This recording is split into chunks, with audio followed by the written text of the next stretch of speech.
नमस्कार दोस्तों, स्वागत है आपका आपके YouTube channel Uttarakhand all in one classes में।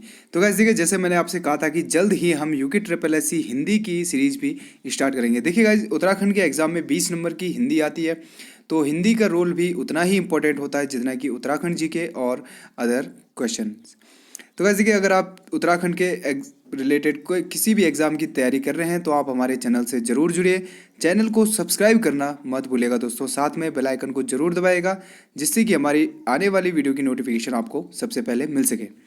तो ऐसे कि प्लेलिस्ट में पार्ट 3 तक अपलोड मैंने कर चुके हैं, वो पुरानी वीडियो है, वो आप ज़रूर देखिएगा। वो भी एमसीक्यू सीरीज़ ही है और काफ़ी इंपॉर्टेंट क्वेश्चन है उसमें। तो आज पार्ट 4 है। तो सबसे पहले मैं आपको बता दूँ, अगर आपको टॉपिक वाइज वीडियो चाहिए हिंदी में, जैसे छंद क्या होते हैं, संज्ञा, सर्वनाम, निपात क्या होते हैं, ठीक है, अल्प प्राण, महाप्राण और स्वर व्यंजन, ठीक है, अग्र स्वर, मध्य स्वर, ऐसे रिलेटेड अगर आपको टॉपिक वाइज वीडियो चाहिए या तो आप कमेंट बॉक्स में लिखें। और अगर आपको एमसीक्यू सीरीज ही चाहिए जो मिक्स क्वेश्चन हो तो आप कमेंट बॉक्स में अपना सुझाव जरूर दीजिएगा। तो चलिए शुरू करते हैं। तो दोस्तों देखिए, हम आने वाली वीडियो में किस किस टॉपिक पर डिस्कस करेंगे। तो देखिए, भाषा तथा व्याकरण, वर्ण तथा ध्वनि विचार, शब्द विचार, संज्ञा, सर्वनाम, संधि, अव्यय, उपसर्ग, समास, लिंग, रस, अलंकार और छंद, ऐसे अनेक टॉपिक पे हम डिस्कस करेंगे और आपको वीडियोस इनमें मिलती रहेंगी। विद ट्रिक आपको मैं बताऊंगा कि आपको कैसे इन सबको याद रखना है। तो आज भी काफ़ी इंपॉर्टेंट क्वेश्चन है, तो चलिए देखते हैं। तो दोस्तों पहला क्वेश्चन है, संविधान के किस अनुच्छेद में हिंदी को राजभाषा का दर्जा दिया गया है या राजभाषा माना गया है। तो देखिए, हिंदी को आपको बताना है। तो देखिए, हिंदी सर्वप्रथम देवनागरी लिपि में लिखी जाती है, ठीक है, और हिंदी एक फारसी भाषा का शब्द है, ये आपको मैं बता दूं। और संविधान की बात करें तो देखिए 343 से स्टार्ट है संविधान का अनुच्छेद, ठीक है। 343 संविधान के अनुच्छेद में हिंदी को राजभाषा माना गया है, तो 343 इसका राइट आंसर हो जाएगा। बाकी ऑप्शन की बात करें तो 352 से 360 आपातकाल से संबंधित है, ठीक है। तो देखिए, अब दूसरा क्वेश्चन है, हिंदी को मानक रूप प्रदान करने का सर्वप्रथम प्रयास किसने किया है। तो देखिए, हिंदी को मानक रूप प्रदान करने का सर्वप्रथम श्रेय जाता है, ऑप्शन देखिए, किशोरी दास वाजपेयी, किशोरी लाल गोस्वामी, श्याम सुंदर दास व डॉक्टर नागेंद्र। तो इसका राइट आंसर हो जाएगा किशोरी दास वाजपेयी। सबसे पहले इन्होंने ही हिंदी व्याकरण को लिखा और हिंदी भाषा को स्थिर तथा परिष्कृत करने का प्रयास किया। काफ़ी इंपॉर्टेंट क्वेश्चन है, आप इनको नोट जरूर कीजिएगा और वीडियो को अंत तक जरूर देखिएगा। काफ़ी इंपॉर्टेंट क्वेश्चन आपको इसमें मिलेंगे। इसके बाद देखिए क्वेश्चन नंबर 3, हिंदी दिवस किस दिन को मनाया जाता है। तो आपको बताना है कि हिंदी दिवस किस तारीख को मनाया जाता है। तो 14 सितंबर इसका राइट आंसर हो जाएगा, ठीक है। 14 सितंबर को हिंदी दिवस मनाया जाता है। 2 अक्टूबर की बात करें तो गांधी जयंती। 7 अप्रैल की बात करें तो 7 अप्रैल 1948 को WHO की स्थापना की गई थी, ठीक है, वर्ल्ड हेल्थ ऑर्गेनाइजेशन, और इसका हेडक्वार्टर है जेनेवा, स्विट्जरलैंड में। अगर बात करें इसके वर्तमान अध्यक्ष की तो टेड्रोस अधानोम इसके अभी अध्यक्ष हैं, ठीक है, टेड्रोस अधानोम, ठीक है। WHO अभी काफ़ी चर्चा में है, तो इससे रिलेटेड क्वेश्चन भी बन सकते हैं। 14 नवंबर को बाल दिवस मनाया जाता है, ठीक है, ये आपको पता होना चाहिए। इसमें देखिए, अब नेक्स्ट क्वेश्चन है, क्वेश्चन नंबर 4, निम्न में से पूर्वी हिंदी की बोली नहीं है। तो आपको बताने की पूर्वी हिंदी की बोली नहीं है। तो देखिए, पूर्वी हिंदी, पश्चिमी हिंदी, राजस्थानी हिंदी और पहाड़ी हिंदी काफ़ी डिवाइड होती है क्षेत्र के अनुसार। तो नेक्स्ट वीडियो में मैं इससे रिलेटेड वीडियो आपको जरूर दूंगा, ठीक है। तो पूर्वी हिंदी की मैं आपको एक ट्रिक बता देता हूँ, ABC, ठीक है, पूर्वी हिंदी। तो ABC से हो जाएगा, A से हो जाएगा अवधी, B से हो जाएगा बघेली और C से हो जाएगा छत्तीसगढ़ी। तो 3 भाषाएं पूर्वी हिंदी में आती हैं।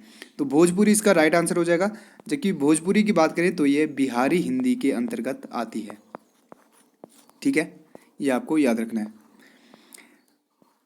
किस रचनाकार ने हिंदी को हिंदवी कहा है। काफ़ी इंपॉर्टेंट क्वेश्चन है दोस्तों, किस रचनाकार ने हिंदी को हिंदवी कहा है। तो इसका राइट आंसर हो जाएगा अमीर खुसरो, ठीक है। अमीर खुसरो ने हिंदी को हिंदवी शब्द से पुकारा है, ठीक है। और अमीर खुसरो को खड़ी बोली का जनक कहा जाता है, ठीक है, ये भी आपको याद रखना है, खड़ी बोली। इसके बाद देखिए क्वेश्चन नंबर 6 है, कम बोलने वाला के लिए एक शब्द क्या होगा। तो देखिए, एक शब्द से रिलेटेड क्वेश्चन भी बनते हैं। तो कम बोलने वाला के लिए एक शब्द आपको बताना है, तो इसका राइट आंसर हो जाएगा मितभाषी, यानी मित यानी कि कम और भाषी मतलब बोलने वाला। ठीक है, मितभाषी इसका राइट आंसर हो जाएगा। क्वेश्चन नंबर 7 भी इसी से रिलेटेड है। जिसकी भुजाएं घुटनों तक लंबी हो, आपको बताना है जिसकी भुजाएं घुटनों तक लंबी हो के लिए एक शब्द क्या होगा। तो इसका राइट आंसर हो जाएगा अजान बाहु। ठीक है, अजान बाहु इसका राइट आंसर हो जाएगा। क्वेश्चन नंबर 8 है, असी शब्द का युग्म शब्द चुनिए। तो आपको देखिए हिंदी में ऐसे अनेक शब्द, आप पहले जान लीजिए क्वेश्चन क्या पूछना चाह रहा है। हिंदी में ऐसे अनेक शब्द प्रयुक्त होते हैं जिनका उच्चारण प्राय समान होता है किंतु अर्थ में भिन्नता होती है। ऐसे शब्दों को श्रुति सम भिन्नार्थक या युग्म शब्द कहते हैं। ठीक है, तो आपसे पूछा गया है कि युग्म शब्द चुनिए किसका, असी का। ठीक है, तो असी का राइट आंसर हो जाएगा तलवार। ठीक है, असी का राइट आंसर हो जाएगा तलवार। फिर एक क्वेश्चन इसी से रिलेटेड है, अमात्य का अर्थ आपको बताना है। तो अमात्य का अर्थ, इसका राइट आंसर हो जाएगा मंत्री। ठीक है, अब उपसर्ग से रिलेटेड रिलेटेड क्वेश्चन है। तो उपसर्ग आपको पता है कि वाक्य के प्रथम में लगते हैं। ठीक है, शुरुआत में उपसर्ग लगते हैं और लास्ट में लगते हैं प्रत्यय। ठीक है, जब टॉपिक वाइज वीडियो आएगी तो मैं सारे टॉपिक डिस्कस करूंगा और आपको बहुत ही अच्छे तरीके से समझाऊंगा। तो आपको बताना है कि कु उपसर्ग से निर्मित शब्द है। तो आपको बताना है कि कु उपसर्ग से निर्मित कौन सा शब्द है, या कुपात्र, कुलीन, कुश या कुर्ता। ठीक है, तो इसका राइट आंसर हो जाएगा कुपात्र। ठीक है, अब इसका मतलब ये नहीं कि सबके आगे है तो सब में उपसर्ग कु होगा, लेकिन अगर इस कु को हम हटा दें तो इससे एक नया सेंटेंस बनता है जो कि है पात्र। ठीक है, तो आप ऐसे भी जान सकते हैं। तो अगर इसमें कु उपसर्ग लगाते हैं तो ये कुपात्र बन जाता है। अगर बाकी ऑप्शन की बात करें तो कु को अगर हटा दें तो ये लीन बन जाता है, कु को हटाते तो ये शाह और ये ता। तो इनसे कोई नया शब्द नहीं बनता है, जबकि कु उपसर्ग किसी शब्द के प्रथम में उसके शब्द के अर्थ को बदलने के लिए प्रयुक्त किया जाता है। इसी तरह नेक्स्ट क्वेश्चन है, निर उपसर्ग से बना शब्द है। तो आपको बताना है कि निर उपसर्ग से कौन सा शब्द बना है। तो इसका राइट आंसर हो जाएगा निर्भय। ठीक है, निर्भय यानी कि भय नहीं लगता है जिसे। क्वेश्चन नंबर 12 है, हजामत बनाना मुहावरे का अर्थ है। तो इससे रिलेटेड क्वेश्चन भी एग्जाम में पूछे जाते हैं, हजामत बनाना। ठीक है, तो इसका राइट आंसर हो जाएगा बेवकूफ़ बनाना, किसी की हजामत बनाना या उसका बेवकूफ़ बनाना। ठीक है, क्वेश्चन नंबर 13 है, मुट्ठी गर्म करना। तो मुट्ठी गर्म करना मुहावरे का अर्थ क्या होता है। तो मुट्ठी गर्म करना, इसका राइट आंसर हो जाएगा किसी को घूस देना। ठीक है, रिश्वत देना, मुट्ठी गर्म करना इसका आंसर हो जाएगा। क्वेश्चन नंबर 14 है, इला किसका पर्यायवाची शब्द है। काफ़ी इंपॉर्टेंट क्वेश्चन है दोस्तों, काफ़ी एग्जाम में पूछा जा चुका है। इला किसका पर्यायवाची शब्द है। तो इसका राइट आंसर हो जाएगा पृथ्वी। पृथ्वी या धरती का पर्यायवाची शब्द है इला।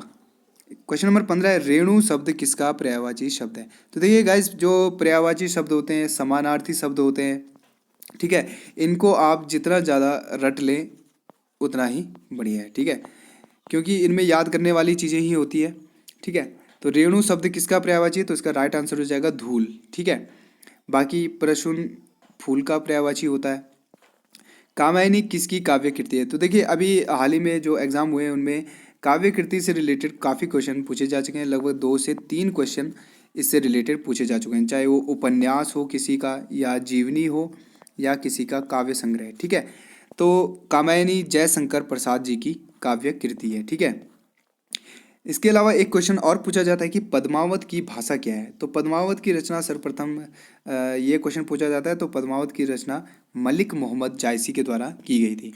ठीक है, और इसका राइट आंसर हो जाएगा अवधि। ठीक है, अवधि में पद्मावत की रचना की गई थी, जिसमें कि मूवी भी आ चुकी है। ठीक है, इसके बाद है, कुकुरमुत्ता किस कवि की कविता है। काफ़ी इंपॉर्टेंट क्वेश्चन है, कुकुरमुत्ता किस कवि की कविता है। तो इसका राइट आंसर हो जाएगा निराला। ठीक है, सूर्यकांत त्रिपाठी निराला की प्रमुख कविता है कुकुरमुत्ता। क्वेश्चन नंबर 19 है, मेरी जीवन यात्रा किस रचनाकार की आत्मकथा है। ठीक है, तो इसका राइट आंसर हो जाएगा राहुल सांकृत्यायन। राहुल सांकृत्यायन के बचपन का नाम था केदार पांडे। ठीक है, तो मेरी जीवन यात्रा किस रचनाकार की आत्मकथा है। तो ये राहुल सांकृत्यायन जी की आत्मकथा है। इसके बाद देखिए रस से रिलेटेड है, वीर रस का स्थायी भाव क्या है। तो आपको बताने की कुछ जो रस होते हैं तो उनका स्थायी भाव काफ़ी इंपॉर्टेंट है, जो परीक्षा में पूछा जाता है। तो वी रस का स्थायी भाव है उत्साह। ठीक है। तो नेक्स्ट वीडियो में मैंने आपको बता दें कि अगर टॉपिक वाइज जैसे आपके कमेंट रहेंगे उस हिसाब से मैं वीडियो दूंगा। एमसीक्यू सीरीज चाहिए तो मैं एमसीक्यू सीरीज ही दूंगा, और अगर आपको टॉपिक वाइज वीडियो चाहिए तो वो भी मैं दूंगा। ठीक है। तो गाइज आपको वीडियो कैसी लगी कमेंट बॉक्स में ज़रूर लिखें, और सब्सक्राइब करना मत भूलिएगा दोस्तों। ठीक है। अगर आप UK triple S C Hindi और उत्तराखंड के काफ़ी आप प्लेलिस्ट चेक करें, काफ़ी वीडियो आपको उत्तराखंड से रिलेटेड मिल जाएंगे। तो मिलते हैं नई वीडियो में, तब तक के लिए बाय बाय, टेक केयर। ठीक है। कमेंट जरूर करना दोस्तों।